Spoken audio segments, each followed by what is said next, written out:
Bien, buenas noches, queridos hermanos, hermanas.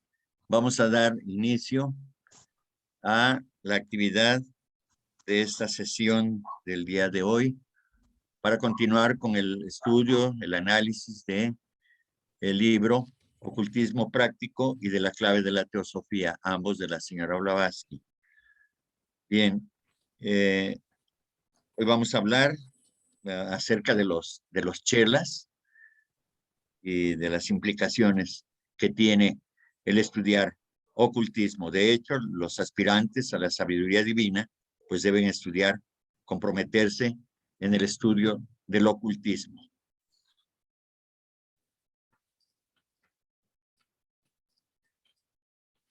Adelante, hasta el 14, por favor. Bien.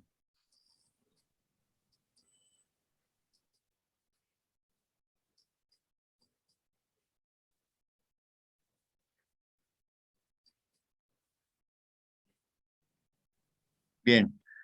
Resulta que a veces yo me confío y digo, bueno, con esto basta nada más. Y entonces, Caro, que nos está haciendo favor de elaborarnos los textos, pues recibió esta información de esta manera.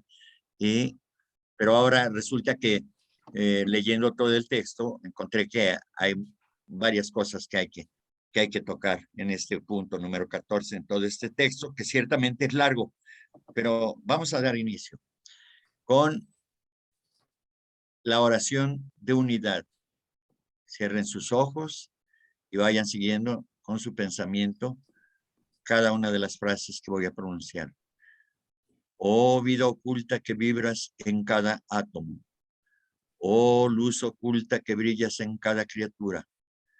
Oh amor oculto que todo lo abarcas en la unidad, que cada ser que se sienta uno contigo, sepa que por lo tanto es uno con todos los demás.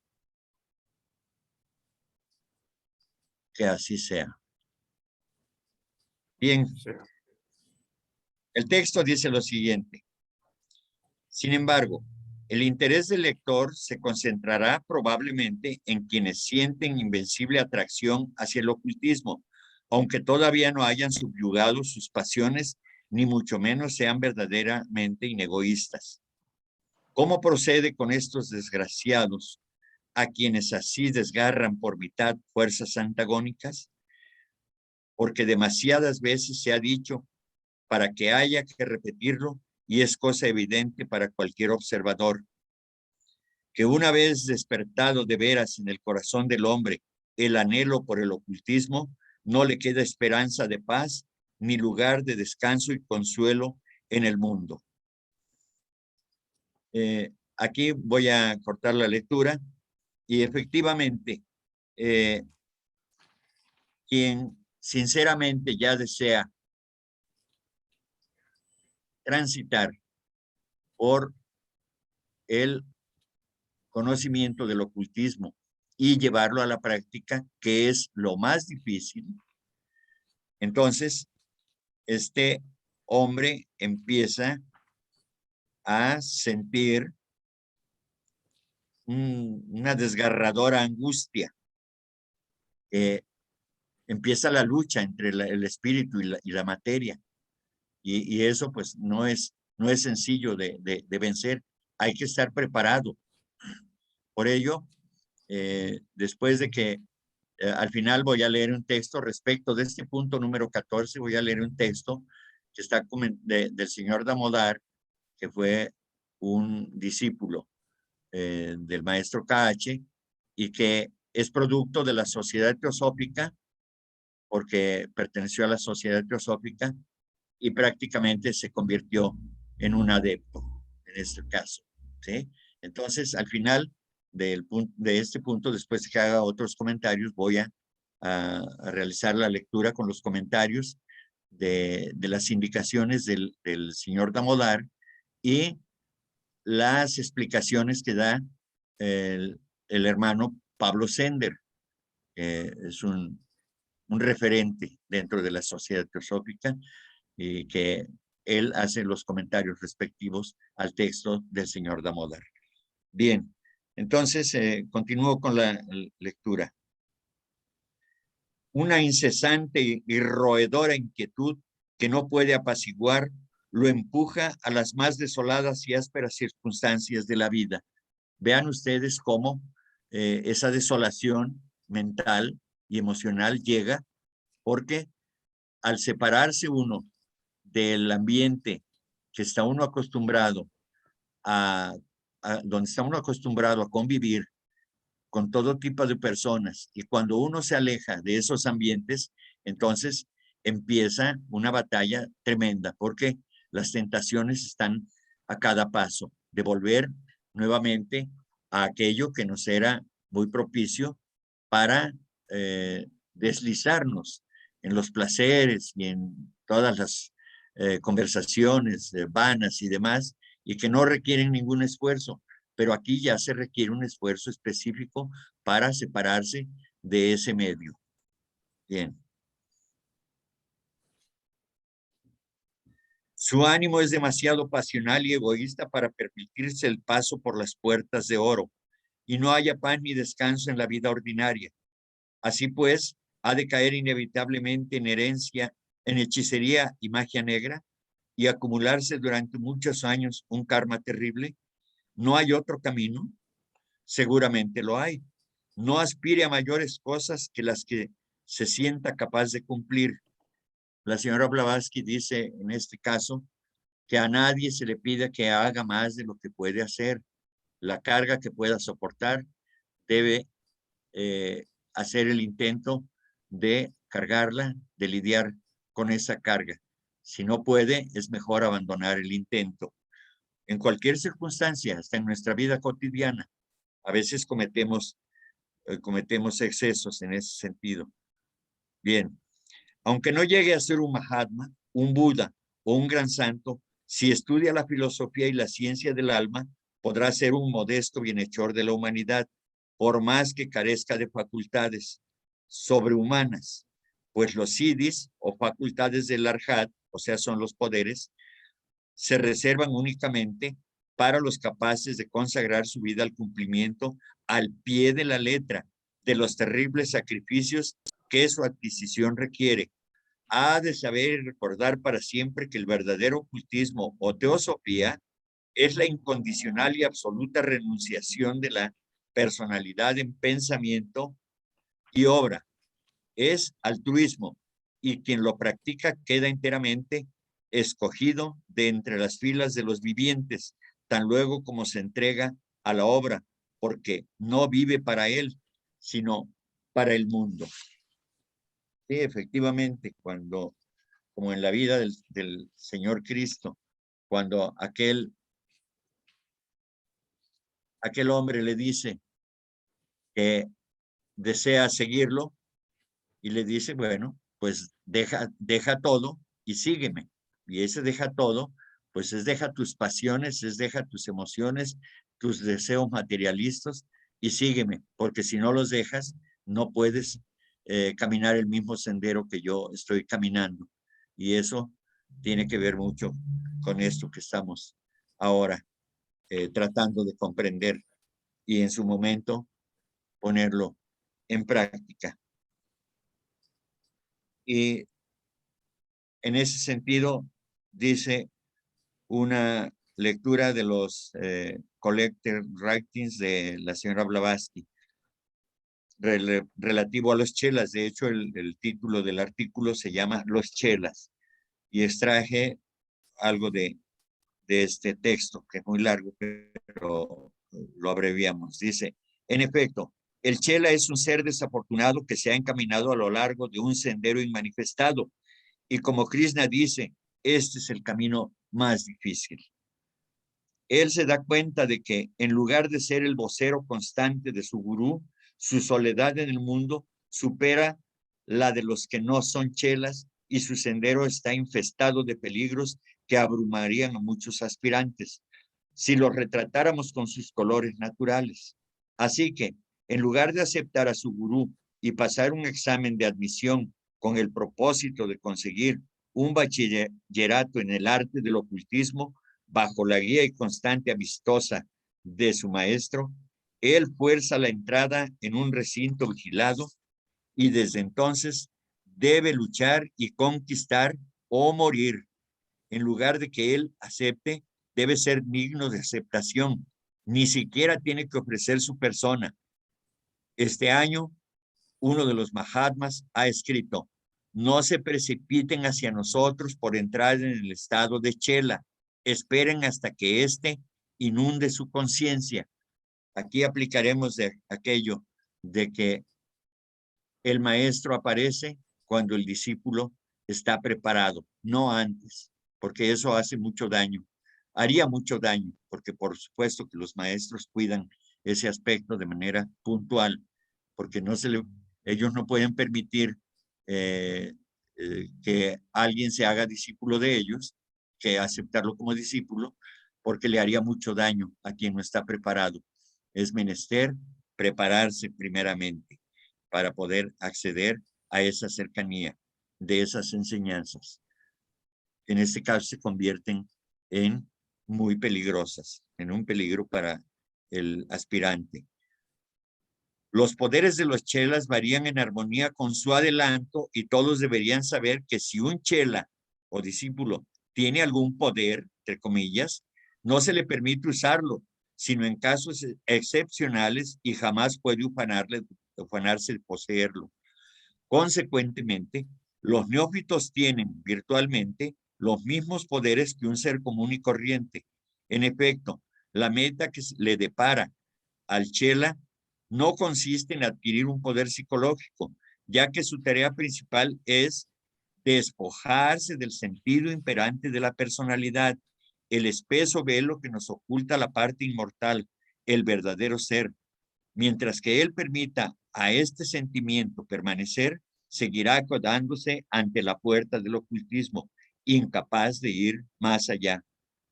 El sentimentalismo no es la característica de un chela. Vean esta palabra, el sentimentalismo. ¿Sí? A veces confundimos sentimentalismo con simpatía, con amor, pero eso no es verdad. Eso es parte de la debilidad que tiene nuestro carácter todavía, o en este caso de alguien que quiere aspirar a chela, pero aquí dice que el sentimentalismo no es la característica de un chela. Su trabajo es duro, el camino espinoso y la meta muy distante. Con el mero sentimentalismo no dará ni un paso. Quizá esté esperando que el maestro le pida mostrar su osadía, despeñándose de un precipicio o desafiando el frío rígido de los Himalayas. Son esperanzas vanas. No lo llamarán así. Por lo tanto, como no debe revestirse de sentimentalismo, la gente cuando quiere considerarlo no debe sobreponer a todas sus acciones y palabras un falso velo de sentimentalismo. Entonces, de ahora en adelante, tratemos de usar más la cordura cuando miremos a un chela, es decir, no debemos criticarlos, a los chelas, porque no sabemos, si no tenemos experiencia de por qué hace tal o cual cosa, es porque seguramente tiene algo que cumplir. Nosotros no podemos juzgar a nadie, ni aún en nuestra vida cotidiana, menos a un chela. Se ha dicho en el libro de A los pies del maestro que es una de las peores cosas estar juzgando a los demás cuando no sabemos realmente qué es lo que está pasando con ese ser humano.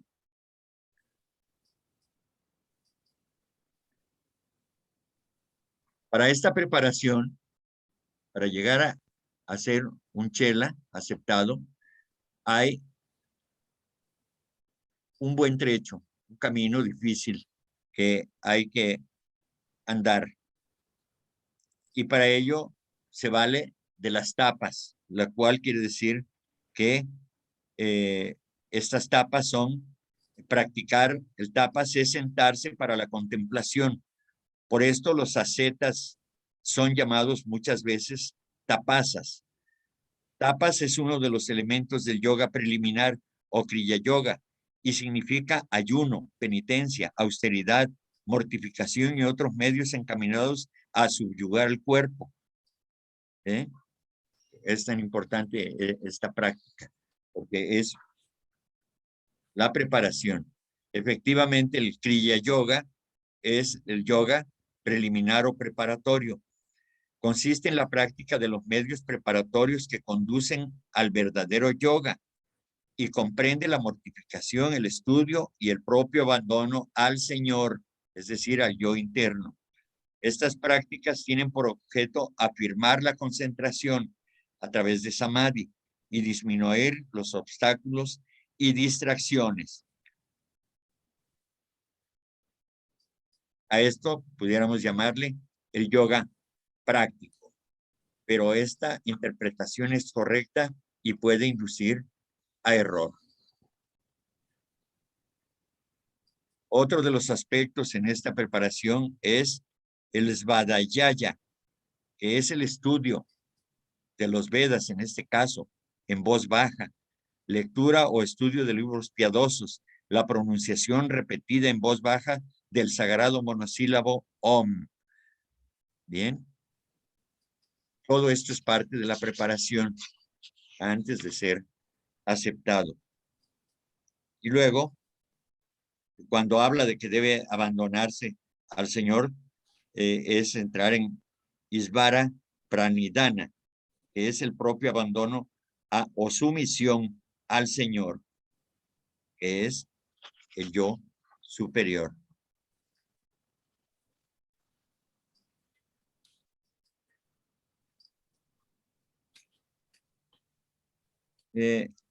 Dentro de todo este camino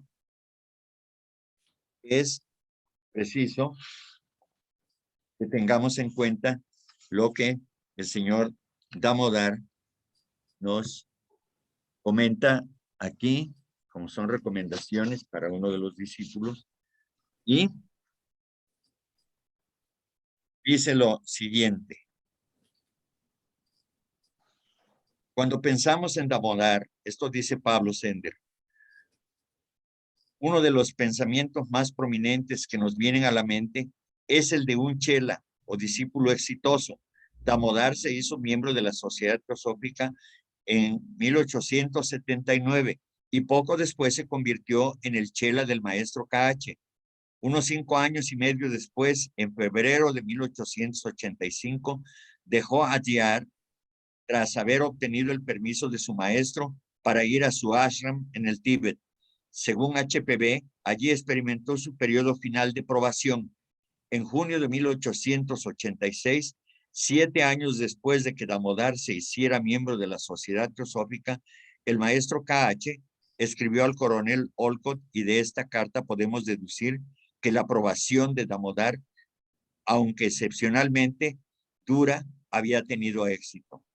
Damodar, al igual que Madame Blavatsky, consideraba que el camino oculto era el del Raja Yoga, pero apenas usaban el término Raja Yoga en un sentido esotérico. En sus enseñanzas a la sección esotérica, HPB advirtió a los aspirantes que debían estudiar la filosofía del yoga de Patanjali esotéricamente. Les aconsejaba lo siguiente: leed la filosofía del yoga de Patanjali, pero con precaución, porque corréis el riesgo de equivocaros, ya que está escrita en lenguaje simbólico. El comentario de Pablo Sender es el siguiente: el sendero oculto difiere del Raja Yoga esotérico, en que el primero no tiene como objetivo último el autodesarrollo y la liberación individual, sino que es un medio para un objetivo mayor, el beneficio de todos. Esto con relación al ocultismo. Convertirse en chela de los maestros de sabiduría representa comenzar a recorrer el camino del Raja Yoga esotérico, pero como la función de los maestros es promover la evolución humana, la condición de chela no es algo que simplemente podamos desear. Un chela es alguien que está siendo entrenado para ayudar en esa empresa, y ese entrenamiento afectará a todos los diferentes aspectos de su naturaleza, porque como señaló Damodar, el verdadero ocultismo requiere que el desarrollo físico, mental, moral y espiritual corra en líneas paralelas. Pablo Sender comenta, por lo tanto, no basta solo con practicar la meditación o la austeridad o con hacer obras de caridad o con estudiar. Todo eso junto y más tiene su lugar en el desarrollo oculto o raja yoga esotérico. Por lo tanto, un aspirante a Chela es alguien capaz de aprender en un sentido profundo y tiene las cualificaciones necesarias para comenzar a hollar el sendero oculto. Y para ello, primero tiene que someterse a una determinada preparación. La disciplina preparatoria en el sistema de Patanjali se llama Kriya Yoga y consta de 3 elementos. De este ya hablamos hace un momento. A saber, tapas, autopurificación, swadhyaya, estudio, e isvara praditana, entrega a la divinidad. Esta disciplina se considera tradicionalmente como un conjunto de actividades individuales mediante las cuales el aspirante puede convertirse en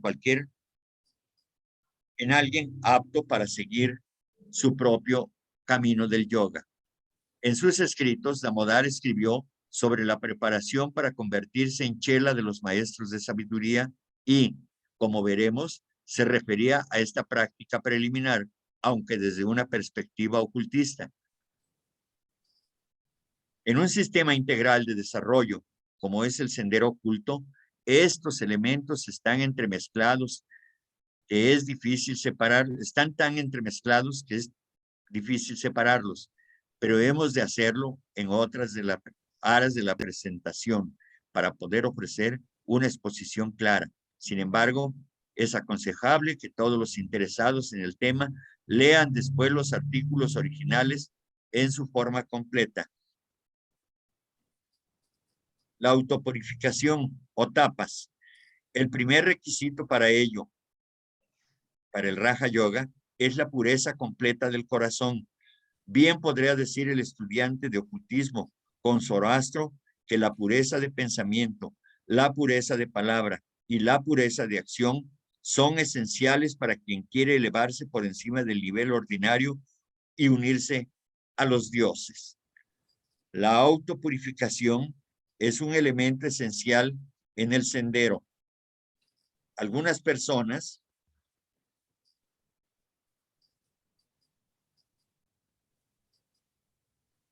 creen que pueden realizar todo tipo de prácticas. Nos buscan como UCSG Radio, pueden darle like a la página y así disfrutar de toda la programación que les brinda la radio de la Universidad Católica de Santiago de Guayaquil. Un saludo también. Bueno, ya continuamos. Decíamos, la autopurificación, o sea, tapas, el primer requisito para ello, para el Raja Yoga, es la pureza completa del corazón. Bien podría decir el estudiante de ocultismo con Zoroastro que la pureza de pensamiento, la pureza de palabra y la pureza de acción son esenciales para quien quiere elevarse por encima del nivel ordinario y unirse a los dioses, entre comillas. La autopurificación es un elemento esencial del sendero. Algunas personas creen que pueden realizar todo tipo de prácticas y técnicas espirituales y avanzar en el sendero del desarrollo espiritual sin renunciar a sus hábitos y deseos y pasiones terrenales. Consideren el consejo de la autopurificación simplemente como un consejo religioso y moral sin ninguna base real, pero el sendero oculto no considera la vida moral como una acción para complacer a un Dios. Es una necesidad científica y seguir una serie de técnicas sin purificar nuestra naturaleza será inútil desde una perspectiva ocultista. Veamos el fundamento de todo esto. Al explicar cómo atraer la atención de un maestro de sabiduría, Damodar decía, todo el trabajo de base del progreso espiritual se reduce entonces a esto. Vigila tus deseos y aprende a controlar la mente. Los deseos y las pasiones son, por así decirlo, unas cadenas verdaderas cadenas magnéticas que atan la mente a estos goces y apetitos carnales terrenos. Y quien desee elevarse por encima de Maya, la ilusión, que impregna este mundo, debe hacerlo rompiendo esas cadenas adamantinas que lo mantienen prisionero en este mundo transitorio. Si con nuestra irresistible y fuerte fuerza de voluntad, nuestro indomable coraje y nuestra pureza moral, estamos decididos y nos ponemos a trabajar en la dirección correcta que hemos indicado antes, eso va a forzar a nuestro camino hacia un gurú. El comentario es: recorrer el camino espiritual significa deshacerse de la ilusión de que somos esta personalidad separada y temporal, y así tomar conciencia de nuestra verdadera naturaleza, que es eterna y está en unidad con todo. Pero ¿cómo podemos liberarnos de ella si nos sentimos obligados a alimentar esa personalidad? El hecho de ceder a sus deseos demuestra que nuestra conciencia sigue identificada con ella y por lo tanto la va reforzando. Ahora bien, no podemos liberarnos de la ilusión aplicando una simple técnica. Debemos desarrollar gradualmente una actitud especial que impregne cada momento de nuestra vida. Se explica esto en una carta dirigida al señor George. Ya sabe usted, le dice, que el alma del hombre está compuesta de espíritu y materia y que, por lo tanto, forma una individualidad inequívoca. Nuestro principal fin debería ser preservar esta individualidad hasta que el alma se libere de toda la materia que se le adquirió. Una de las varias cosas que debe usted hacer para lograrlo es dejar de lado todos los intereses mundanos posibles. ¿Hay un micrófono abierto? Bien. Esta última afirmación podría interpretarse, como ocurre con frecuencia, como un consejo para abandonar el mundo y llevar una vida pura. Mucha gente de la que llamamos religiosa se va al bosque o a la montaña lejos de las tentaciones, pero desde una perspectiva ocultista, eso es erróneo por dos razones. En primer lugar, como escribió Damodar, la voluntad se fortalece cuanto más se ejercita y cuanto más se encuentra uno con las tentaciones de lo que solo puede ser posible si se vive con otras personas. Mayores oportunidades tiene de ejercitar y, por tanto, de fortalecer la voluntad. Entonces, si nos ponemos a meditar, quizá sea oportuno probarnos precisamente donde hay bullicio, donde hay confusión, y de esa manera nos estaremos poniendo a prueba si efectivamente nuestro poder mental se puede poner en juego, se puede activar para poder dominar, separar el ruido, separar la confusión externa y hacer que nuestra mente se centre, se concentre precisamente en el objetivo de estar separado de esa confusión y concentrarnos en lo interno. El primer punto a considerar es el de que alejarse del mundo no es la forma de vencer a la personalidad. Si nuestra naturaleza inferior no es estimulada, nuestras tendencias entran en un estado latente, pero en cuanto el estímulo aparece de nuevo, emergen las pasiones y el alma, al no haber desarrollado la fuerza de voluntad espiritual, volverá a caer esclava de ellas. Por lo tanto, la purificación tiene que hacerse mientras se vive en el mundo, pero después, Damodar continuó diciendo, en este proceso llega un momento en que la constitución de uno se modifica de tal manera que lo incapacita para el trabajo en el plano físico. Entonces, debe trabajar en ello a través de los planos superiores a los que debe retirarse. Pero hasta que llegue ese momento, debe estar con la humanidad. Trabajar desinteresadamente y por su verdadero progreso y avance. Solo esto puede aportar la verdadera felicidad. ¿Sí? No es apartarse del mundo. Nuestro mundo es este, nuestro mundo de acción es este, y es aquí donde debemos hacer el esfuerzo para sobreponernos a todos los obstáculos que se nos presenten, ya sea en la vida cotidiana que llevamos hoy en día, sin ser declarados aspirantes, porque nosotros no hemos declarado que deseamos serlo, por lo menos yo no. Entonces, es en este mundo, en este plano y en estas circunstancias que debemos enfrentarnos a nosotros mismos, a nuestras emociones, a nuestros deseos, a nuestras ideas materialistas. Es aquí, no en otro lugar.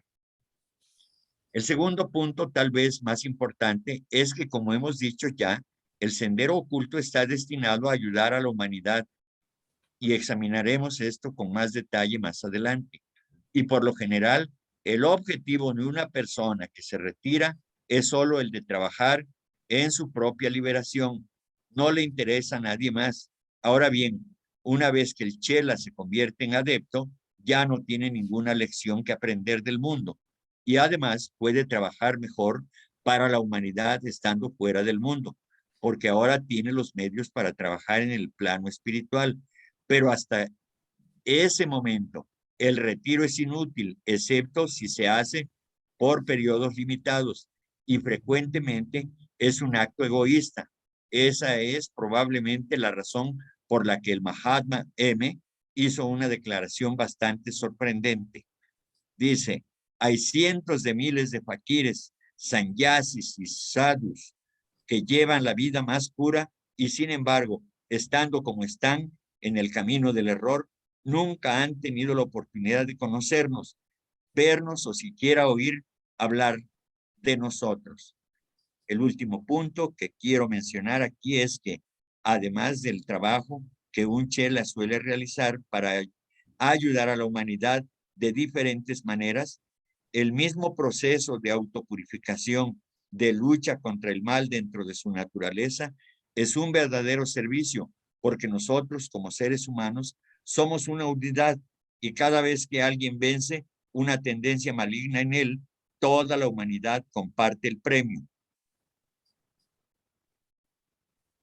Ellos, los chelas, tienen que comprometerse así a ayudar a los mahatmas en ese trabajo espiritual por el proceso de autoevolución, pues la energía que ellos despliegan con ese acto de autopurificación tiene un efecto dinámico y produce grandes resultados en el plano espiritual. El comentario es que hasta aquí todo bien, pero la pregunta sigue siendo: ¿cómo podemos dejar de lado todos los intereses mundanos posibles sin apartarnos del mundo? El propio Damodar proporciona la respuesta que nos lleva al siguiente elemento de nuestra preparación. Vuestro único deseo debe ser hacerlo todo por la humanidad y no por vosotros. Es decir, aunque vosotros estéis en el mundo, vuestro hombre interno debe estar fuera de él. Cuando hagáis todo esto, conoceréis otros medios para lograr vuestro objetivo por parte de los adeptos. Y ahora, entrega a lo divino, Yisvana Pranidhana, que ya lo habíamos mencionado inicialmente, es el Raja Yoga exotérico. Este elemento de entrega a la divinidad es principalmente un sentido personal interno de devoción a Dios en una relación que involucra solo al aspirante y a la deidad. Sin embargo, en el camino oculto, la devoción a la divinidad tiene consecuencias de largo alcance, y así debemos considerar a toda la humanidad como una sola hermandad, ya que toda la creación ha emanado de este principio eternamente divino que está en todas partes, está en todo, y en el que todo está y es, por tanto, la fuente de todo. Por lo tanto, debemos hacer todo lo posible por hacer el bien a la humanidad, puesto que toda la humanidad y las demás criaturas son la emanación del principio divino. La expresión natural de la entrega y la devoción debe ser un trabajo activo por el bien del conjunto, dejando de tener en cuenta nuestra personalidad terrenal separada como lo más importante. Ese es, según Damodar, el ideal del amor verdadero en la teosofía esotérica u ocultismo. Dice Damodar, siendo nuestro ideal de amor una unión perfecta con el todo, mediante una abnegación total del yo y mediante ardientes esfuerzos insomnes por el bien de todos los seres sensibles, incluidos los animales irracionales. El comentario es, ahora bien, este elemento de abnegación no es autodestructivo, como algunos tienden a considerar, si hablamos de nuestro verdadero yo y no de la personalidad pasajera. Por el contrario, es el camino para que el aspirante tenga éxito en su esfuerzo para elevarse por encima del nivel ordinario, espiritualmente hablando. Damodar dice, el cultivo del sentimiento de filantropía desinteresada es el camino que hay que recorrer para ese propósito de purificación, porque solo eso conducirá al amor universal, cuya realización constituye el progreso hacia la liberación de las cadenas forjadas por Maya. Autopurificación y desinterés, dice el comentario, porque conectó estos dos conceptos aparentemente opuestos, o sea, autopurificación y desinterés. Es la autopurificación atrae nuestra atención hacia nosotros mismos, mientras que el acto de entrega la dirige hacia los demás.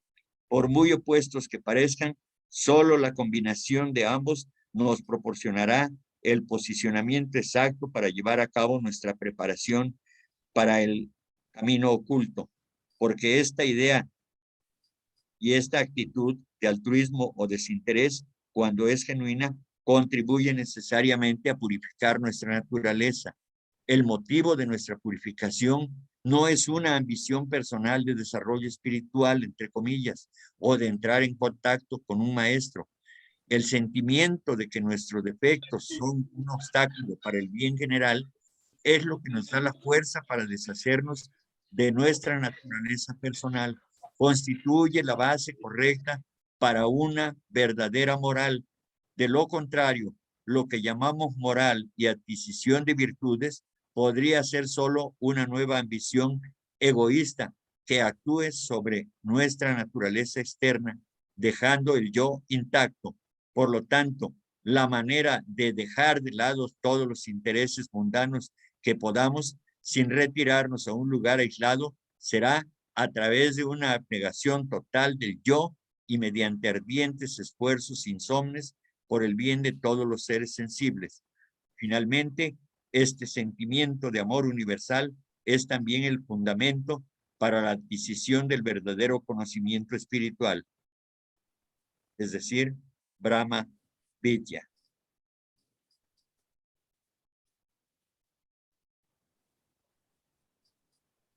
Dice Damodar, todo estudiante de ocultismo, incluso un novato, sabe que la adquisición de Brahma Vidya depende enteramente del desarrollo de un sentimiento de amor universal en la mente del aspirante.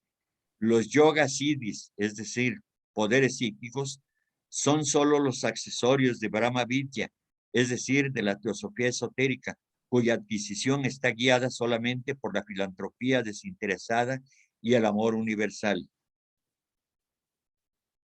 Y este será nuestro próximo punto a tratar, el estudio Swadhyaya, el trabajo principal de los adeptos para promover la evolución humana parece estar en el plano espiritual.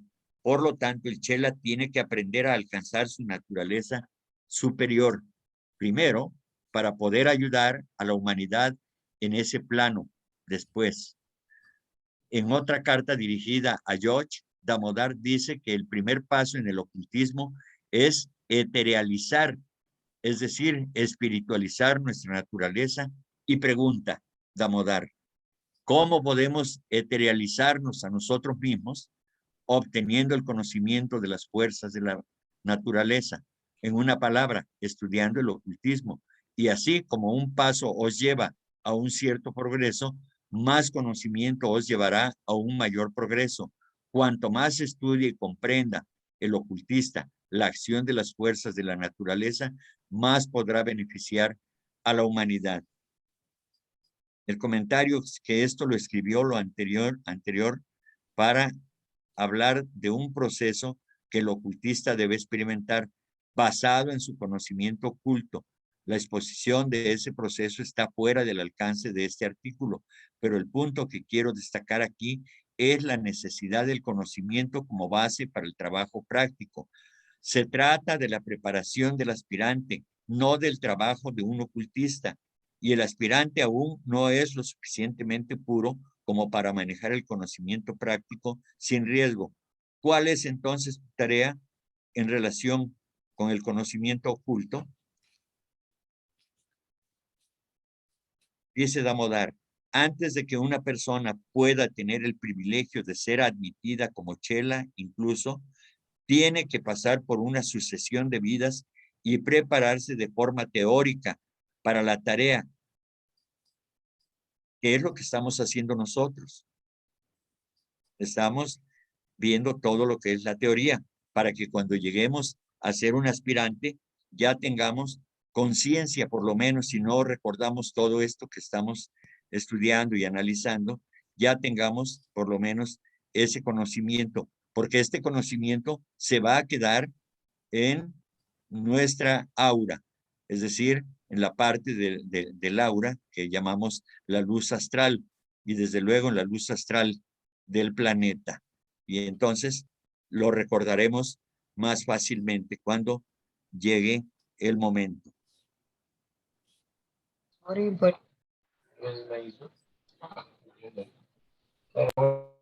No sé si, según los conceptos occidentales, esto puede sonar muy extraño, pero sin embargo, es un hecho.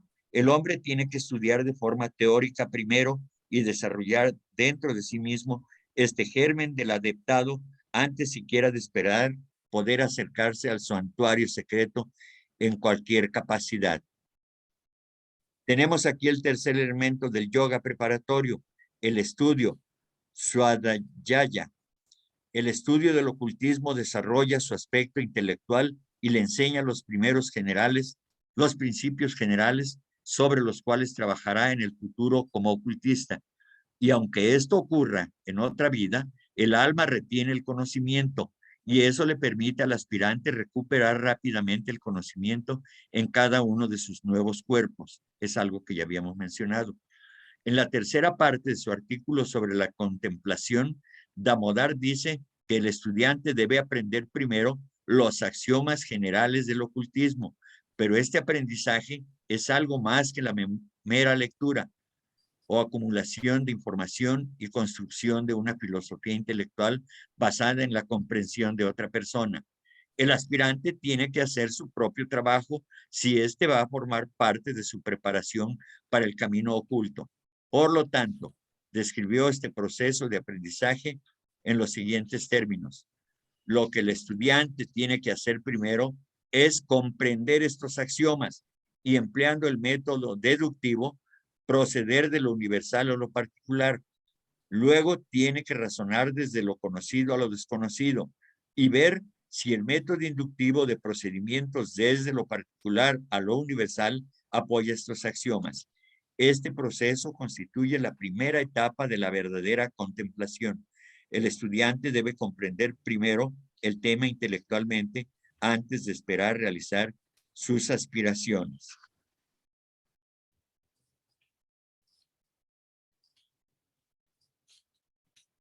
Para convertir este estudio en un propósito útil, lo que se comprende teóricamente debe ser realizado prácticamente. Terminaremos con una afirmación especialmente, dice el comentario, especialmente significativa para nuestra institución, porque se trata de su propio fundamento. Este debería ser el objetivo de todo miembro serio de la sociedad teosófica que aspire a convertirse en teósofo. Si se comprende bien, habremos dado un paso definitivo en dirección al sendero de los bodhisattvas. Prepárate para percibir las verdades que no todos consiguen comprender y adquiere todo el dominio que puedas sobre el lado teórico. ayudado por el desarrollo psíquico. Esto no puede lograrse mejor que comprendiendo la grandeza y la eminencia intelectual de la idea principal de nuestra sociedad, es decir, la fraternidad universal de la humanidad. Las diversas publicaciones teosóficas ya deben haberos dado una idea del hecho de que esta idea es el primer peldaño de la escalera que conduce al logro de la más difícil de todas las realizaciones, el nirvana. Recordad que la humanidad es parte de la naturaleza y que para alcanzar el nirvana uno debe identificarse con la naturaleza a través de una humanidad para así fundirse en la totalidad universal. Esto, como veréis, solo puede lograrse mediante una profunda comprensión y un adecuado estudio de la sublime idea de la fraternidad. Estos son los comentarios, las recomendaciones que hace el señor Damodar a el señor, al coronel Olcott, y los comentarios que leí de el hermano Pablo Sender y algunos comentarios propios que incluí. Bien, eso es todo lo relacionado con el punto número 14. Ahora vamos al punto número 15. Dice, mucho se le dispensa durante los primeros años de prueba al aspirante, pero tan pronto como pasa a ser discípulo aceptado, debe desvanecer su personalidad y convertirse en una fuerza benéfica de la naturaleza. Desde entonces se abren a su paso dos caminos opuestos.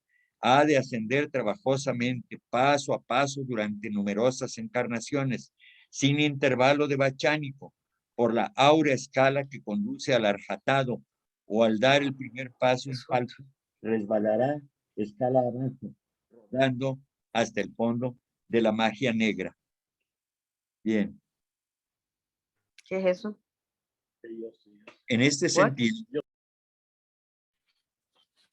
sus micrófonos, por favor. Bien, en este sentido, respecto de este punto, para convertirse en una fuerza de la naturaleza, el aspirante debe ayudar a la naturaleza, como lo dice la voz del silencio. Ayuda a la naturaleza y con ella trabaja, y la naturaleza te considerará como uno de sus creadores y te prestará obediencia.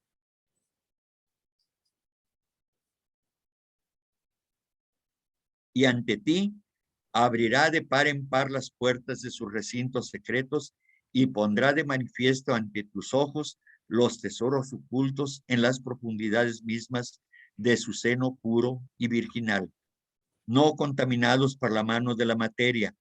Muestra ella sus tesoros únicamente al ojo del espíritu, ojo que jamás se cierra y para el cual no hay velo alguno en todos sus reinos.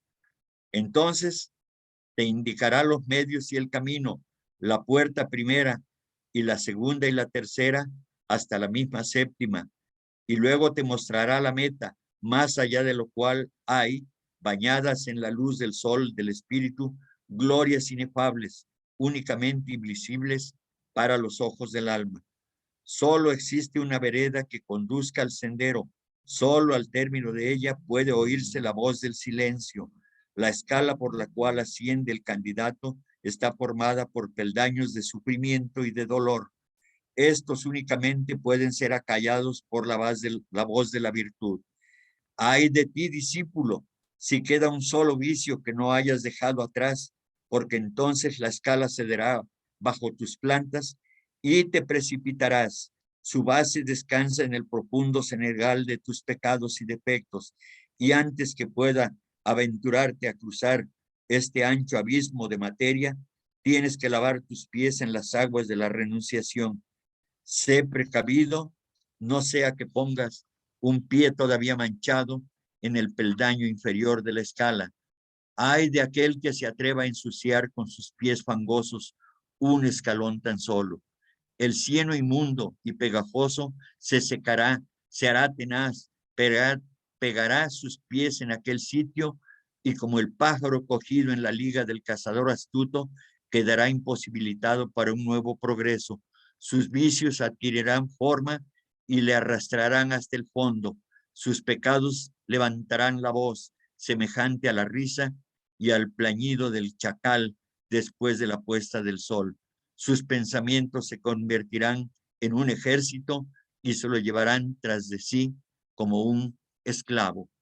Mata tus deseos, Lanú, reduce tus vicios a la impotencia antes de dar el primer paso en el solemne viaje.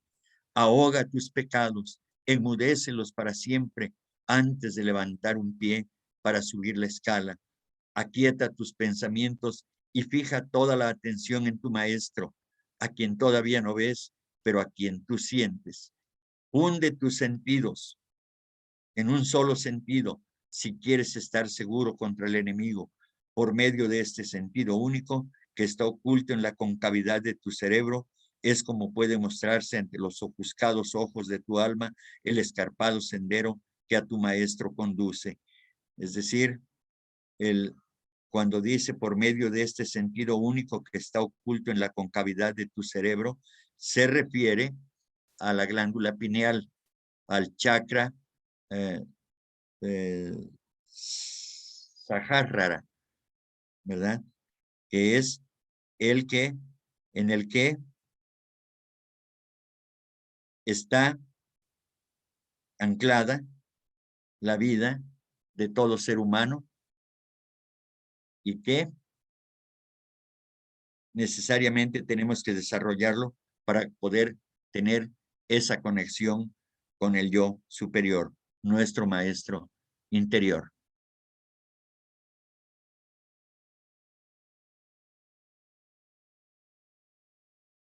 ¿Me escuchan? Sí, sí, sí te escuchamos, Enrique. Sí, perfecto. Sí, me salí. Sí. Bien.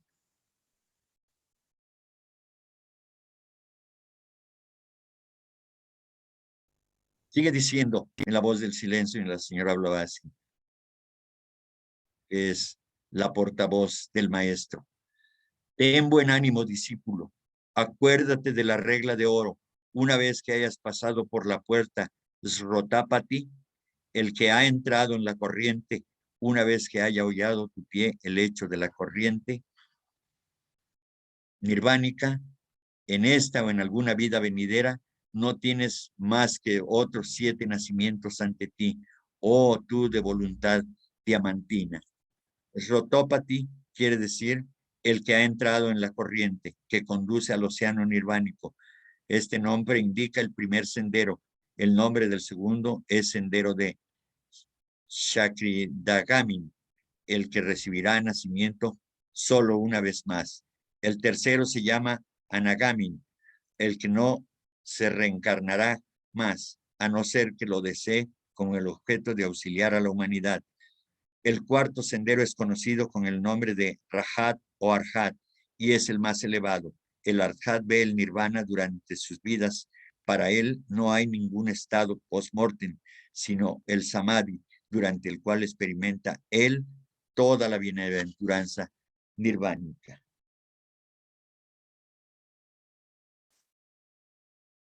Le dice el maestro al discípulo, mira, ¿qué ves ante tus ojos, oh aspirante a la sabiduría divina? Sobre el abismo de la materia está el manto de tinieblas, entre sus pliegues yo lucho. Bajo la mirada mía, vuélvese más denso. Una sombra se agita arrastrándose a semejanza de los anillos de la serpiente que se extiende, se agranda, se hincha y desaparece en las tinieblas.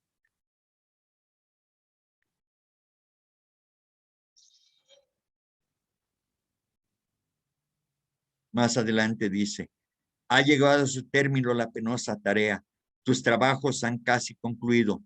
Muy poco falta para llegar al otro lado del inmenso abismo que abría sus fauces para tragarte. Has atravesado el pozo que rodea la puerta de las humanas pasiones. Has vencido ya a Mara, la ilusión y su furiosa legión. Has extirpado de tu corazón la podredumbre y los has sangrado de todo deseo impuro, mas no ha concluido todavía tu tarea, glorioso combatiente. Construye alto la Nu, el muro que circundará la isla santa. La isla santa es el yo superior.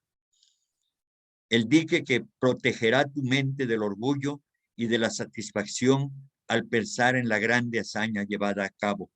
Un sentimiento de orgullo echaría a perder la obra.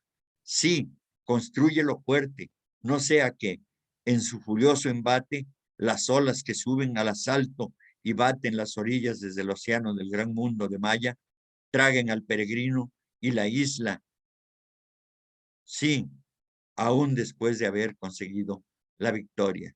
El peregrino es el yo superior, el ego que reencarna. Tu isla es el ciervo, tu pensamiento los galgos que la fatigan y acosan en su carrera hacia la corriente de vida. Ay del ciervo que es alcanzado por los demonios ladradores antes de llegar al valle del refugio, el Yan Marga, llamado sendero del conocimiento puro.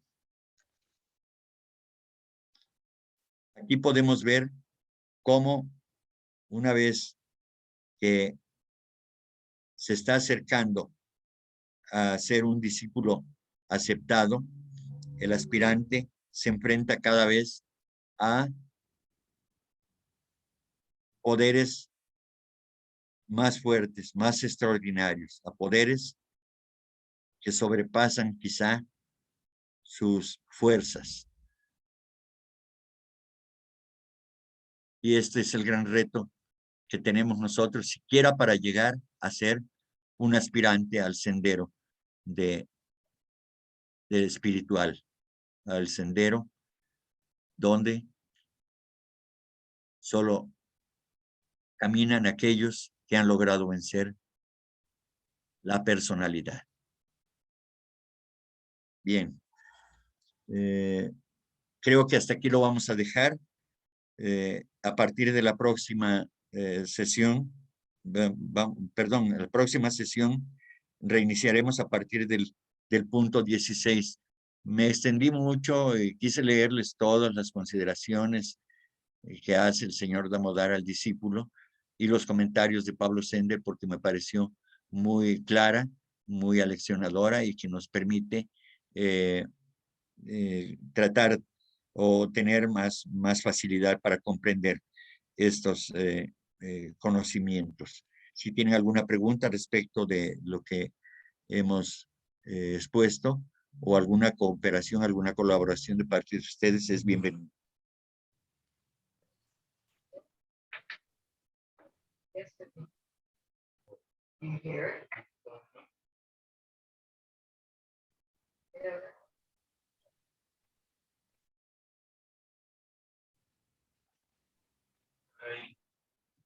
¿No hay comentarios?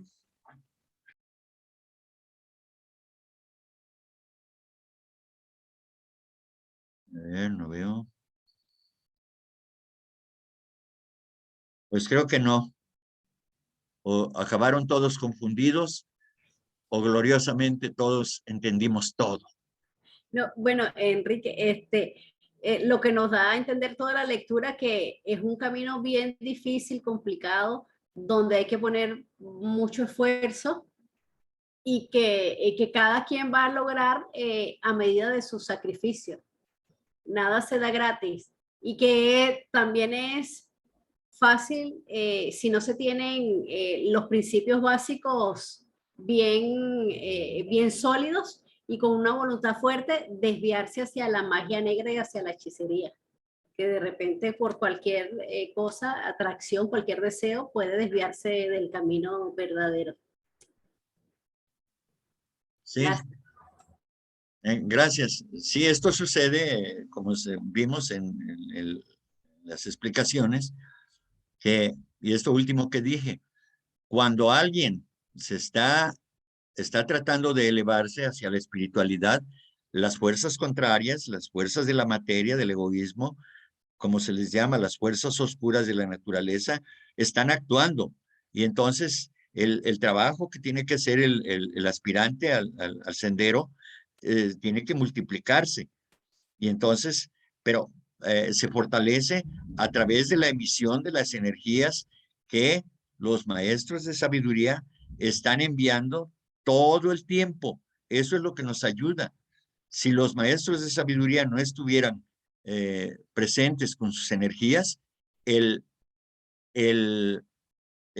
mundo no estaría en las condiciones en que está.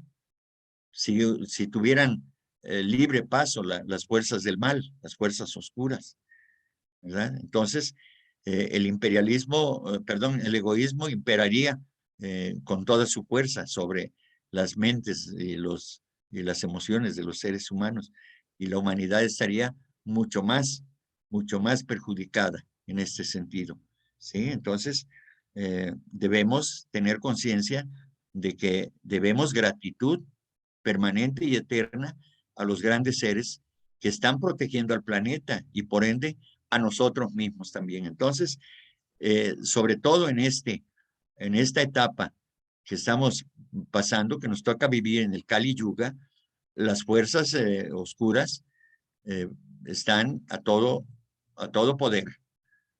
Pero los esfuerzos que hagamos también tendrán una compensación, porque como el esfuerzo es mayor, entonces el fruto es más fuerte también, es más generoso. Entonces, tratemos de hacer lo mejor posible nuestro trabajo en la vida diaria, cumplir con nuestro deber, y eso nos irá fortaleciendo en nuestro carácter.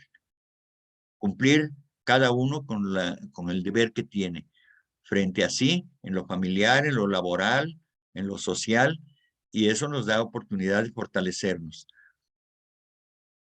Bien, ¿alguien más?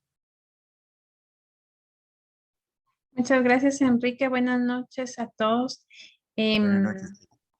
Pues La voz del silencio pienso que es un libro para leerlo toda la vida. Creo que yo lo he leído como 3 veces, y ahorita una cuarta más, ¿verdad? Y realmente sí es dedicado a los pocos, pero como tú bien decías, podemos ir, digamos, eh, sembrando en el sendero, ¿verdad? Frutos que querramos recoger más adelante. Y si bien dice que son las instrucciones, ¿verdad? Para no confundirnos en el camino, pues yo pienso que atarlas, ¿verdad? Atarlas a nuestro corazón, a nuestro entendimiento, para ir pues estudiando poquito a poquito cada una de esas instrucciones y pues no caer en el error de la mente inferior, ¿verdad? Del egoísmo, pues que al final es el campo en el que ahorita estamos, ¿verdad? Con el que interactuamos. Entonces, es un libro precioso. Quien no lo ha leído, que empiece las lecturas, ¿verdad? Porque realmente es muy, aparte de ser muy poético, ¿verdad? Es muy lindo y lo llena a uno de esperanza porque creo que al final es hacia donde todos nos dirigimos, ¿verdad? Creo que es la recta final hacia donde queremos nosotros llegar. Entonces nos da bastante esperanza de un porvenir, ¿verdad? Mejor para nosotros y para toda la humanidad. Únicamente y muchas gracias. Me acabo de incorporar ahorita al estudio. Gracias, Heather. Sí, efectivamente, ya lo habíamos dicho y como lo dice Heather, es muy valiosa la información de las instrucciones del maestro en La Voz del Silencio, y como ayuda, digamos, anexa, tenemos los libros que hablan sobre el sendero del ocultismo, que comentan estos pasajes, estos preceptos, los comenta el señor Leadbeater y la señora Annie Besant. Y nosotros podemos ir tomando haciendo algunas conclusiones derivadas de los puntos que aclaran ellos, como lo hicimos en este momento pasado con los comentarios de Pablo Sender. Entonces, son mentes más desarrolladas que la mía, por lo menos, y me ayudan a aclarar algunas dudas que tengo cuando surgen después de la lectura o a través de la lectura de estos preceptos. Gracias, Heather. ¿Alguien más?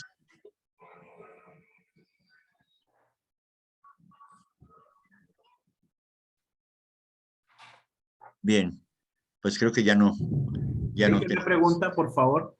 ¿Sí? Las citas que hiciste de Pablo Sender, ¿en qué libro se encuentran? ¿En qué libro de él? Pues me lo mandó ustedes me lo mandaron en el de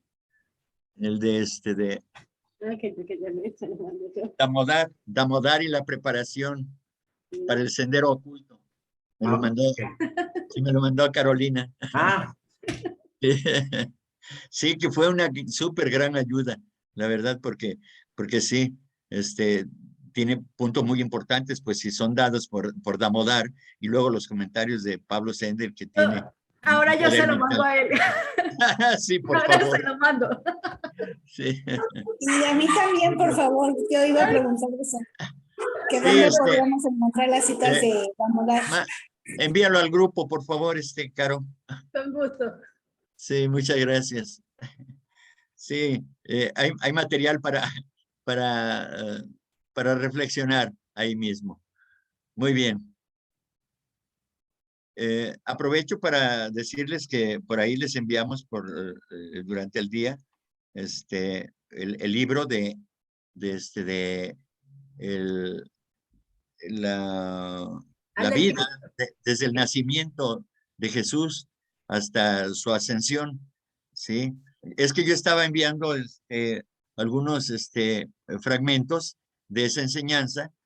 Yo le tomaba la foto por la cámara de WhatsApp y se los ponía. La verdad es de que ya el librito está muy maltratado. Y un hermano que participa en la logia Tonantzin, que se llama Inti, eh, él, Inti, que así se identifica, me preguntó de qué libro estaba yo sacando eso y le di el título y entonces lo consiguió en el PDF, cosa que yo no sé hacer y ya no lo compartió y yo se los compartí a ustedes también. Entonces son las enseñanzas del Maestro Jesús. Muchas gracias, Enrique. Bien. ¿Alguien más? Bien, creo que ya no hay más. Entonces pasamos al siguiente estudio de la clave de la teosofía. Bien, dice, ¿por qué interesa la teosofía? Es el título. La pregunta, entiendo hasta cierto punto las doctrinas teosóficas, pero observo que son mucho más complicadas y metafísicas que las del espiritismo o las ideas religiosas corrientes. ¿Podéis explicarme cómo ha despertado este sistema de la teosofía que defendéis tanto interés y tanta animosidad al mismo tiempo? La respuesta es, creo que existen varias razones para ello. Entre otras causas que pueden citarse, figura primeramente la gran reacción que existe, hija de las groseras teorías materialistas que hoy prevalecen entre los hombres de ciencia. En segundo lugar, el descontento general respecto de la teología artificial de las diferentes iglesias cristianas y el número cada vez mayor de sectas que se combaten unas a otras. Tercero, una percepción creciente del hecho de que las creencias que se contradicen tan evidentemente unas a otras no pueden ser verdaderas y que pretensiones no comprobadas no pueden ser reales. A esa natural desconfianza en las religiones convencionales hay que añadir el fracaso completo de las mismas en cuanto a la conservación de la moral y la purificación de la sociedad y de las masas. Cuarto, la convicción en muchos y al saber en algunos de que debe existir en alguna parte un sistema filosófico y religioso que ha de ser científico y no solamente especulativo. Finalmente, la creencia de que quizás tal sistema haya de buscarse en doctrinas que se anticiparon con mucho a toda fe moderna. Y aquí obviamente que se refiere a la sabiduría divina, la cual nos llega de las enseñanzas del hinduismo y de los filósofos occidentales como Platón, Pitágoras, Aristóteles, Sócrates, etcétera, etcétera, ¿verdad? Entonces, toda esta enseñanza que hoy estamos estudiando, que se llama teosofía, es precisamente un sendero seguro, ¿verdad? Porque su expresión como un ente doctrinario abarca la ciencia, la filosofía y la religión a cada uno de estos aspectos de el quehacer humano, le da su lugar puntualmente y ello hace que sea más creíble en unidad, no de manera separada. Eso es lo que hace valiosa la enseñanza teosófica. ¿Sí? Bien. La pregunta es, más, ¿cómo ha venido ese sistema a revelarse precisamente ahora? La respuesta es, porque precisamente ahora encontraron ocasión propicia y preparada la época para ello, lo que se prueba por el decidido esfuerzo y el empeño de tantos ardientes escritores y sabios en alcanzar la verdad, cueste lo que cueste y en cualquier parte que eso oculta. Teniendo esto en consideración, los depositarios de la misma permitieron que algunas partes de esa verdad al menos fuesen divulgadas. Si se hubiese diferido la formación de la sociedad teosófica para unos cuantos años más adelante, una mitad de las naciones civilizadas sería a estas horas materialista declarada y antropomorfista y fenomenalista la otra mitad. Y precisamente se refiere aquí a los maestros KH y M, que fueron los que impulsaron a la señora Blavatsky para fundar la Sociedad Teosófica junto con otros, como el señor Olcott y el señor George, entre otros. Y precisamente dice aquí, al respecto de los ardientes escritores y sabios en alcanzar la verdad, cueste lo que cueste, dice, teniendo esto en consideración, los depositarios de la misma, o sea, los maestros de sabiduría, permitieron que algunas partes de esa verdad, como la que estamos exponiendo aquí, fuesen divulgadas. Luego dice que si se hubiera diferido la formación de la sociedad teosófica para unos cuantos años más adelante, una mitad de las naciones civilizadas sería a estas horas materialistas declaradas y antropomorfista y fenomenalista la otra mitad. Por ello, los maestros KH y M declararon que viendo 100 o 200 años atrás, no recuerdo, y 100 o 200 años hacia adelante, no se encontró a otro ser humano capaz de difundir los conocimientos como lo hizo la señora Blavatsky a través de Isis sin velo y de la doctrina secreta, que mayormente ahí está el fundamento de la teosofía. Pero también la inmensa cantidad de escritos y artículos que derivados de conferencias y de pláticas fueron rescatados, que ahora están en los collected writings de la señora Blavatsky. Eso hace que tengamos hoy a la mano toda esa información por el gran sacrificio que hizo la señora Blavatsky y los que le siguieron, que han continuado con el aclaramiento de estos conocimientos. Entre ellos, pues conocemos algunos, ¿verdad? Todos los que ustedes han estado escuchando a través de las pláticas que hoy tenemos. Algunos de ellos han escrito libros como Isaac Hawley, Enrique Rey,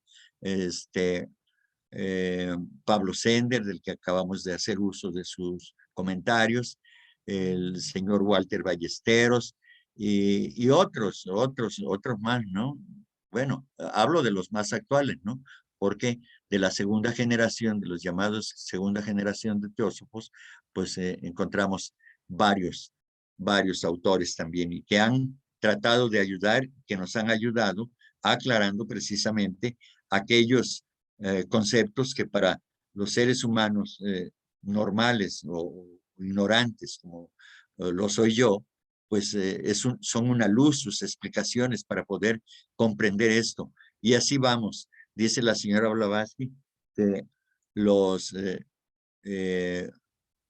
músicos o los poetas, en este caso los poetas, requieren de los poetastros, también se alimentan. Es decir, los poetastros son aquellos aficionados a la poesía que tratan de escribir algo sin ser poetas, pero ese es el camino de la formación de un poeta.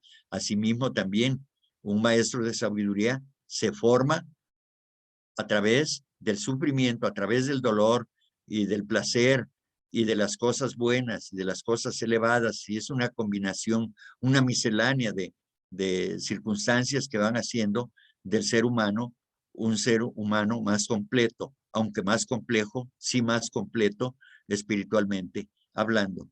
Y es la señora Blavatsky la que, por medio de la cual nos han llegado estas informaciones, estos conocimientos, y deseamos en la sociedad teosófica que todos y cada uno de quienes nos acompañan en estudiar este conocimiento obtengan el mayor beneficio.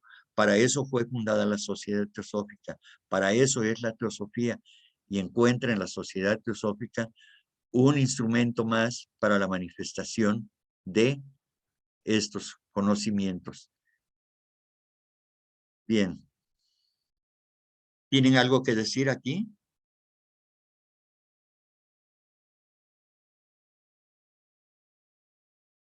Bien, si no hay nada que comentar, entonces continúo.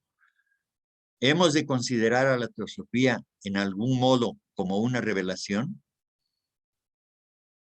La respuesta es, de ninguna manera, ni siquiera en el sentido de una velación de algunos seres superiores, sobrenaturales o al menos sobrehumanos, sino solamente en el sentido de un descubrimiento de antiguas, muy antiguas verdades ante inteligencias hasta ahora ignorantes de las mismas, ignorantes hasta de la existencia y conservación de tal ciencia arcaica. ¿Sí? Cuando habla aquí de antiinteligencias, que hasta ahora ignorantes, yo creo que se refiere a los filósofos, los teólogos y, los científicos y los científicos y los filósofos materialistas también.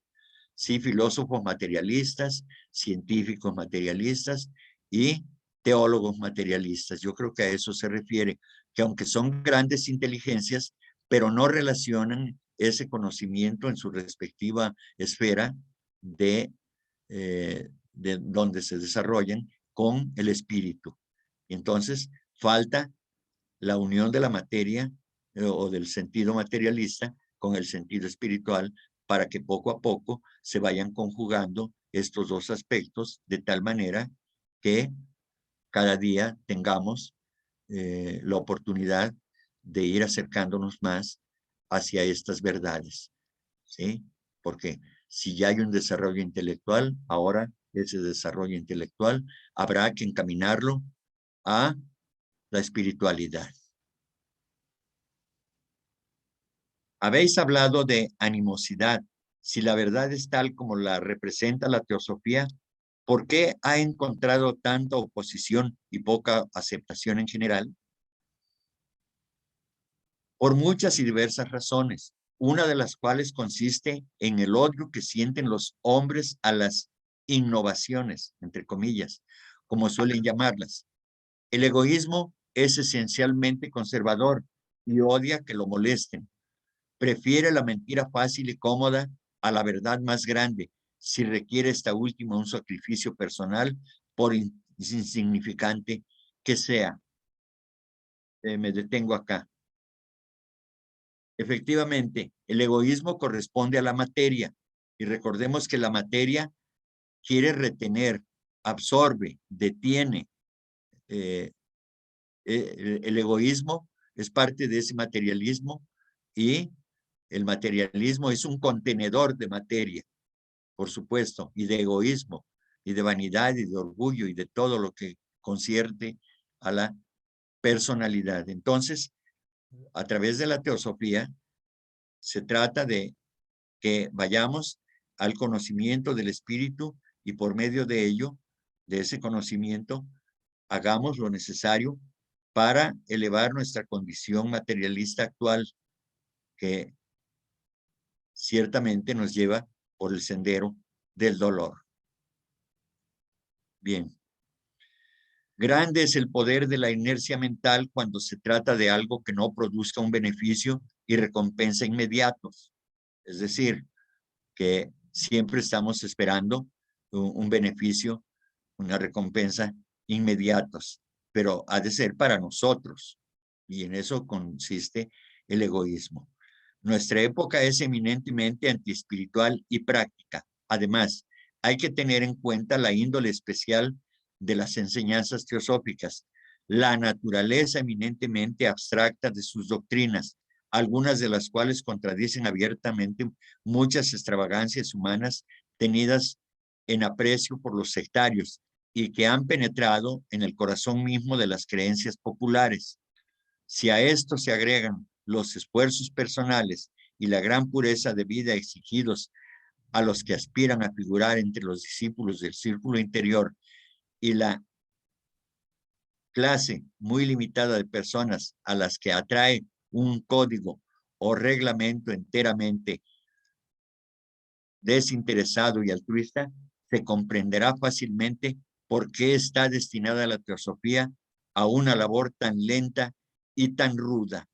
Efectivamente, esto es así. Cuando nos envían algún texto vía WhatsApp o vía correo o en Facebook o cualquiera de estas redes, algo que, como en la voz del silencio, poéticamente es una maravilla, y entonces uno dice, ¡qué bello! ¡Qué sublime es esto! En lugar de que dijéramos, ¡qué importante es para mi vida! No decir solamente qué bello, no veamos solamente la belleza, veamos la utilidad que podemos obtener de ello. Es precisamente donde debemos enfocar nuestra mente, nuestra atención, precisamente en lo importante.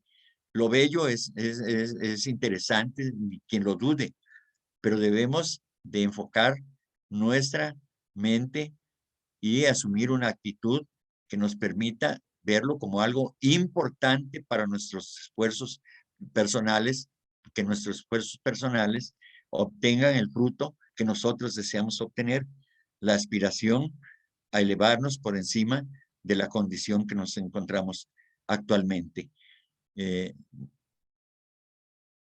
A veces la señora Blavatsky se presenta como muy rígida y dura porque en materia de espiritualidad no hay medias tintas, o se es o no se es, esto es así, y entonces parece que a nosotros nos suena muy duro. El propio Krishnamurti también, cuando dice cosas que nos mueven la conciencia porque somos egoístas, entonces decimos, bueno, esto no puede ser. Pues claro que puede ser, quizá en este momento no, pero hay que intentarlo, por lo menos hay que intentarlo, ¿verdad? Entonces, es importante que tengamos en cuenta que dentro de la belleza también hay cosas importantes, no solamente bellas, importantes. Es esencialmente la filosofía de los que sufren y han perdido toda esperanza de encontrar alivio y socorro en las luchas de la vida por ningún otro medio. Además, la historia de todo sistema de creencias o moral recientemente introducido en suelo extranjero demuestra que sus comienzos son siempre combatidos por todos los medios y obstáculos que tanto el oscurantismo como el egoísmo pueden sugerir. La corona del innovador es, en verdad, una corona de espinas. No pueden echarse por tierra sin peligro alguno los antiguos y ruinosos edificios. Claro, porque han estado por mucho tiempo ahí establecidos. Y con la inercia no podemos derribarlos. Es necesario innovar, es necesario ser diferente. Tenemos que cambiar nuestra estructura para derribar todo eso que social, filosófica, religiosa y materialmente tenemos encima de nuestra personalidad, de nuestro ser. Es necesario barrer todo eso. Pero eso tenemos que barrerlo no afuera, sino dentro de nosotros. Esto es fundamental tomarlo en cuenta. Todo está dentro de nosotros, no fuera. Sufrimos por lo externo, pero tenemos el poder de cambiarlo desde el interior de nuestro ser, es decir, de nuestro ser interno, ¿verdad? Entonces, siempre, como en el caso de la señora Blavatsky, como presentó algo innovador, pues entonces todos estos científicos, filósofos, materialistas y religiosos se le fueron encima. Pero ella estaba preparada para resistir todo eso, como lo demostró. Bien.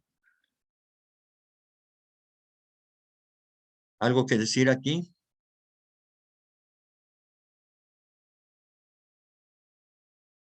Bien, continuamos. Todo esto se refiere más bien a la filosofía y ética de la teosofía. ¿Podéis darme una idea general de la sociedad teosófica, su objeto y estatutos? Jamás se ha guardado secreto sobre ello. Preguntad y contestaré con exactitud. He oído decir que estabais ligados por compromisos o juramentos. A ver, creo que tenemos una llamada aquí. A ver, te regresas un poquito. A ver, no, a ver, ¿a qué se refiere? Quiero saber. ¿Más arriba? Antes, por favor. A ver, ¿dónde está esta llamada? Ah, aquí está. Ni siquiera se refiere a las antiguas verdades ante inteligencias hasta ahora ignorantes, los mismos ignorantes de la existencia y conservación de tal ciencia arcaica. A ver, nos dice la llamada, la explicación en el pie de página.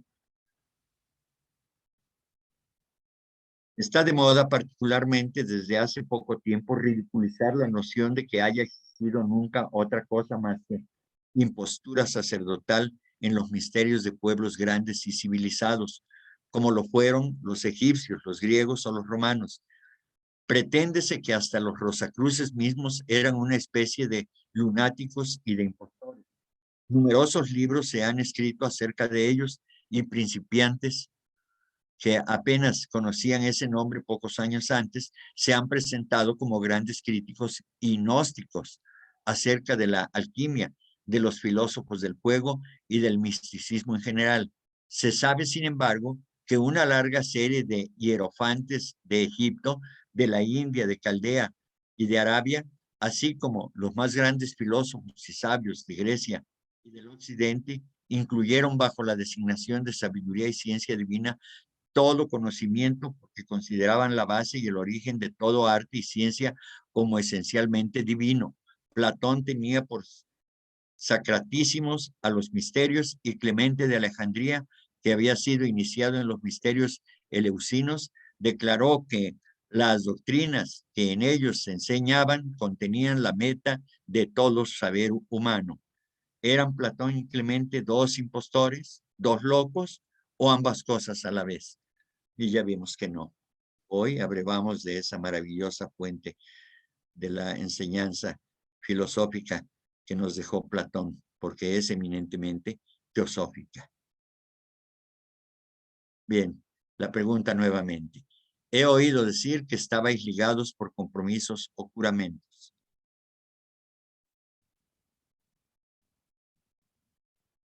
Solo en la sección esotérica o secreta. Recordemos que en la sociedad teosófica hay una sección que se llama escuela esotérica o sección esotérica, y en la cual participan solamente aquellos miembros de la sociedad teosófica que son vegetarianos 100%, que no tienen más de una pareja sexual, y no recuerdo la otra condición, la otra característica. Más adelante alguien nos aclarará. Bien. Dice, también he oído que algunos miembros, después de haberse dado de baja, no se consideraban como ligados por aquellos. ¿Pueden hacerlo? Esto demuestra que su concepto del honor es un concepto imperfecto. ¿Cómo pueden hacerlo? Como dice bien el PAT, es decir, el Sendero, nuestro órgano teosófico en Nueva York respecto a un caso análogo. Supóngase que se forma consejo de guerra a un soldado por faltar el juramento y a la disciplina, y que es expulsado del servicio, lleno de rabia ante el castigo merecido, cuyas consecuencias no ignoraba, por haber sido claramente advertido de las mismas. El soldado se pasa al enemigo y le da informes cual espía y traidor, para vengarse del que era su jefe, pretendiendo quedar relevado del juramento de lealtad a su causa por efecto del castigo que se le impusiera. ¿Creéis que tiene razón, que está justificado? ¿No opináis que merece se lo considere como un hombre sin honor, como un cobarde? Bien, entonces, todo compromiso que adquiramos en la vida debemos respetarlo, pero sobre todo en las cuestiones espirituales, porque en la vida diaria, pues se le da valor a nuestra palabra o a nuestra firma a través del cumplimiento de la misma. Pero en el asunto espiritual, nuestros actos en general quedan registrados y tienen que ver con la moral. Y entonces eso hace que sea un reto no muy sencillo para cumplir, o nada sencillo, mejor dicho. Es necesario ir purificando la esfera moral para que el compromiso pueda cumplirse. Porque, muy bien, sabemos que algo es malo, o que con algo se puede hacer mal a otro. Pero ¿qué tan fuerte está mi esfera moral para que en un momento determinado, sabiendo que es malo hacer tal o cual cosa, nuestra fuerza de voluntad, nuestro carácter, flaquee? Entonces, eso se debe precisamente a que el carácter moral no está desarrollado plenamente en esa persona y puede caer, puede sucumbir, aun y cuando sepa que lo que haga está mal hecho, que es malo hacerlo, ¿verdad? Entonces, repito, hay que fortalecer el carácter moral de los individuos es fundamental para poder acceder al sendero del ocultismo. Pregunta, tal creo, pero otros piensan de distinto modo. Tanto peor para ellos, pero hablaremos de este asunto más adelante.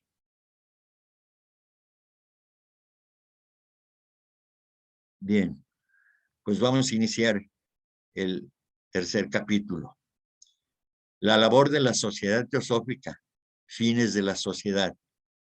¿Cuáles son los fines de la sociedad teosófica? Son tres desde su comienzo. Primero, formar un núcleo de la fraternidad universal de la humanidad sin distinción de raza, color, sexo o credo. Segundo, fomentar el estudio de las escrituras de las religiones y las ciencias del mundo, tanto áreas como las otras, y reivindicar la importancia de la antigua literatura asiática y principalmente de las filosofías brahmánica, budista y zoroastriana. Tercero, investigar los misterios ocultos en la naturaleza bajo todos los aspectos posibles y los poderes psíquicos y espirituales latentes, especialmente en el hombre. Tales son, en líneas generales, los tres objetivos principales de la sociedad teosófica. Hoy ha cambiado la conformación de las palabras y demás, pero esencialmente es lo mismo. Se han hecho más cortos los textos, pero sin quitar el sentido original de cada uno de estos objetivos. Bien.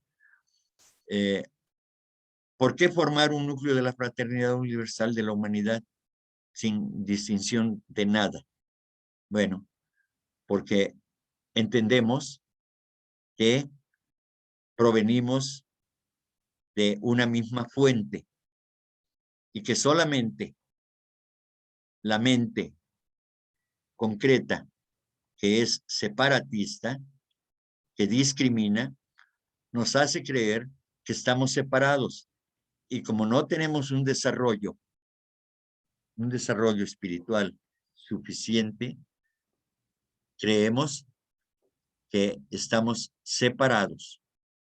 Pero si pudiéramos observarnos clarividentemente, veríamos que todos y cada uno de nosotros formamos una unidad. Y a veces podemos creer que el término fraternidad universal lo inventó alguien, pero no es así. Quizá el término pueda ser la utilización de las raíces de un origen de la palabra, pero la fraternidad en la práctica es una realidad natural, es una realidad de la naturaleza.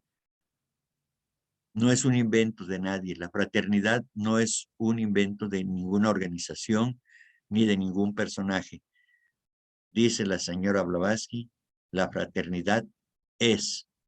Eso es, simplemente, la fraternidad es.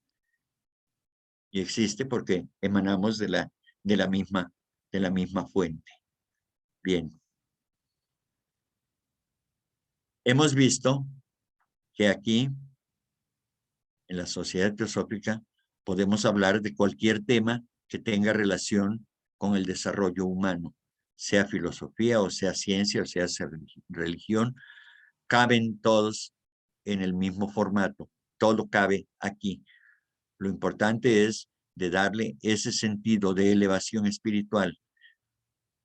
Hay libre pensamiento, hay esa capacidad dentro de la Sociedad Teosófica.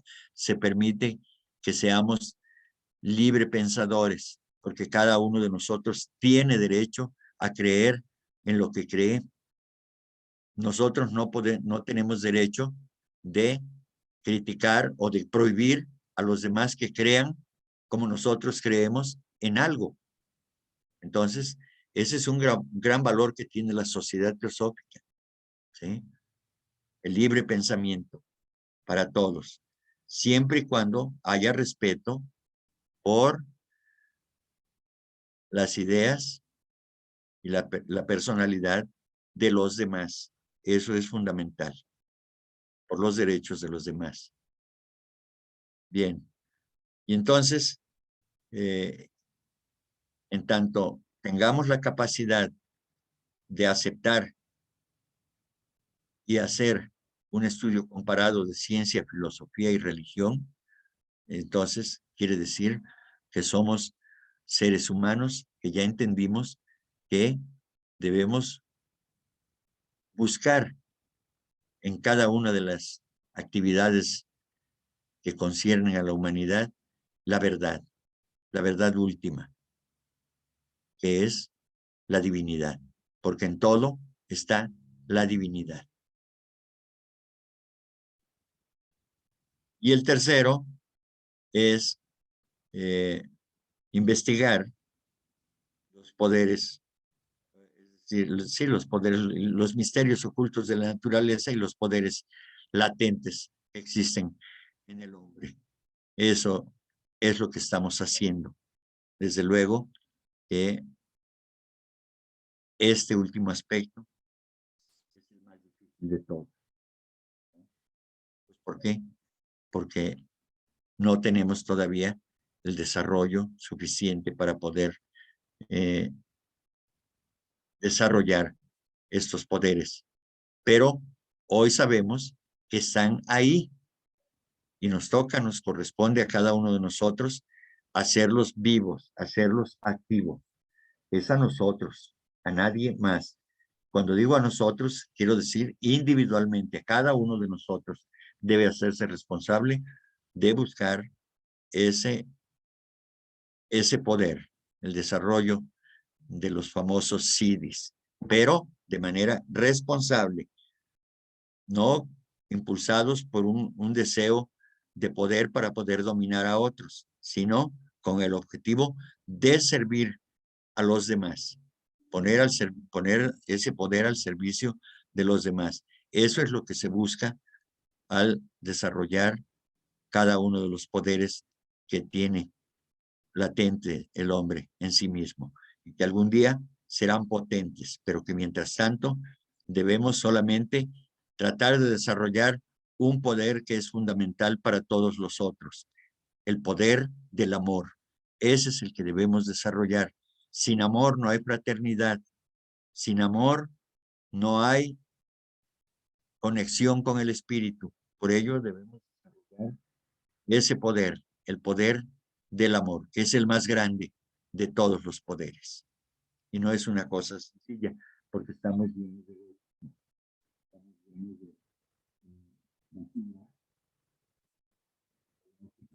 Enrique, no te escucha. Enrique, no te estás escuchando. A ver, pues tengo Ah. activado. No te escuchas. Ahí, Ah, Sí. ahí sí, ahí sí. bueno, no sé hasta dónde me quedé, pero bueno, es necesario que a través de este conocimiento nos demos cuenta que podemos desarrollar los poderes que están latentes en cada uno de nosotros y que en función de ello debemos poner a la disposición de la humanidad, a disposición de los otros, cada uno de esos poderes que vayamos desarrollando. No tratemos de desarrollar un poder para nuestro beneficio personal, sino para el bien de todos, de toda la humanidad y de todas las criaturas, en términos generales, de todo el planeta. Bien. ¿Podéis darme informes más detallados respecto de los mismos?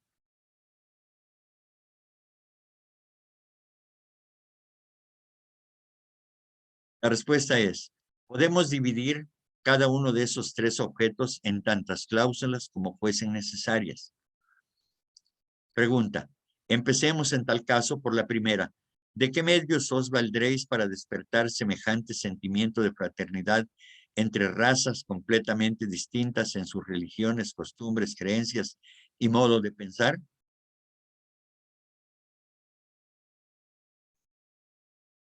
Permitidme añadir lo que, según parece, no quisierais expresar. Sabemos ciertamente que excepto cuando dos restos de razas, los parsis y los judíos, toda nación está en discordia, no solo contra todas las otras naciones, sino hasta dentro de ella misma. Esto lo encontramos sobre todo en las llamadas naciones cristianas civilizadas. De ahí proviene vuestra extrañeza y la razón por la cual nuestro primer objeto os parece una utopía. ¿No es cierto? Pregunta, es verdad, pero ¿qué podéis decir contra esto? Respuesta, nada contra el hecho, pero mucho sobre la necesidad de atajar las causas que hacen que la fraternidad universal sea en el presente una utopía. Y eso lo podemos ver hasta hoy en día, porque eso no se va a conseguir de la noche a la mañana, ni en 2 o 3 siglos, ni en 10, hasta que la humanidad madure, hasta que la humanidad deje de ser egoísta, hasta entonces se comprenderá realmente este primer objetivo, el de la fraternidad universal. ¿Cuáles son, según vuestra opinión, esas causas? Primero, y sobre todo, el egoísmo propio de la naturaleza humana. En vez de combatirse ese egoísmo, cada día adquiere mayor fuerza y es estimulado por la educación religiosa actual, convirtiéndose en un sentimiento feroz e irresistible, que dicha educación no solamente tiende a fomentar, sino a justificar positivamente. Las ideas de las gentes respecto al bien y al mal han sido pervertidas por completo por la aceptación literal de la Biblia hebraica. Todo el desinterés de las doctrinas altruistas de Jesús se ha convertido en tema puramente teórico para la oratoria del púlpito, mientras que los preceptos de egoísmo práctico enseñados en la Biblia mosaica, contra los que el Cristo predicó tan en vano, se han incrustado en la vida más íntima de las naciones occidentales. Ojo por ojo y diente por diente ha venido a ser la primera máxima de sus leyes. Pues bien, declaro abiertamente y sin temor que solo la teosofía puede extirpar la perversidad de esa doctrina, así como la de tantas otras. Bien, efectivamente, aunque se dice que toda la Biblia está escrita en forma alegórica, finalmente el Maestro Jesús enseñó lo contrario de los textos que se le atribuyen a Jehová, porque Jehová en la Biblia es un ser sanguinario, violento, vengador, vengativo, y que hace justicia por propia mano. Y en cambio la doctrina del Maestro Jesús es la doctrina del amor, la doctrina de la fraternidad, del altruismo, de dar a los demás más que a uno mismo. Eso es lo que enseñó el Señor Jesucristo, ¿verdad? Y eso es lo que, y el Viejo Testamento todavía, hoy en día, en las enseñanzas de las iglesias, todavía prevalece. Y hay mucha gente que solamente sigue estas creencias por temor. Infierno. Enrique, parece que tú tapas tu micrófono con algo, quizá con tu brazo, No, ¿no? Es que sí, por rato se corta. Sí, te volviste a quedar mudo una palabra como dice Heather. Unos ratitos. bueno, lo que pasa es que quizá, pues porque yo creo que yo no tengo débil mi señal. Quizá en alguno de ustedes la señal esté débil, por eso quizá dejen de escucharme, pero bueno, no sé, porque aquí no me ha avisado que yo tenga débil la recepción de la señal. En fin, bien, entonces, todos estos conocimientos que vienen contenidos en la Biblia, pues si se toman al pie de la letra, pues diremos que el, el Viejo Testamento, pues es una declaratoria de un Dios sanguinario, vengativo y poco paciente, además con sus hijos a los que él, pues es el creador y formador de ellos y no los educó correctamente, ¿verdad? Para que ahora se porten mal. Caso contrario, el Señor Jesucristo sabe de las debilidades de los humanos y por eso los trata con amor, los trata con cuidado para que vayan comprendiendo su enseñanza, pero que hoy en día también no hemos querido poner en práctica, ni de un modo ni de otro, ni a fuerza del castigo, ni a fuerza del amor. Y esa es la gran batalla que está librando el ser humano hoy en día. Entonces, pues tengamos muy en cuenta toda esta enseñanza que nos recuerda aquí la señora Blavatsky, que debemos esmerarnos, debemos luchar por elevar nuestra condición actual, dejar el egoísmo de lado y tratar de ser generosos lo mejor que se pueda, participando con los demás para poder servirles de alguna manera.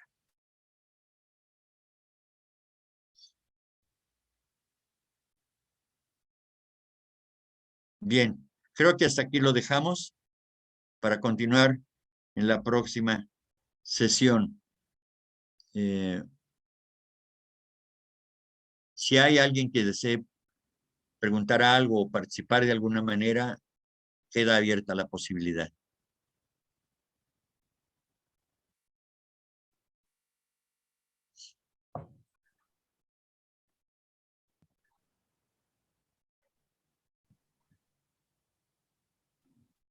¿No hay nadie? Por el momento no veo ni mano, ni alguien que irrumpa con su voz poderosa para decir, aquí estoy. Es que este libro, Enrique, pues lo explica de manera sencilla y aparte, pues tú con tu comentario complementas si quedó alguna dudita por ahí. Apenas surgió la pregunta, pues tú ya sin formular, pues aclaras. Pienso yo, me parece a mí. Está bastante claro. Bien, pues espero que así sea, porque si no, será un fracaso. No, está todo correcto, Enrique, gracias. No, Bien, muy bien, Marco. Muchas gracias. Bien, ¿alguien más? Gracias, Enrique. Muy buena Muy bien. disertación. Te felicito. Gracias. Gracias, Andrés. Bien, pues con esto entonces agradezco puntualmente su asistencia, su participación, su paciencia y el interés que tienen por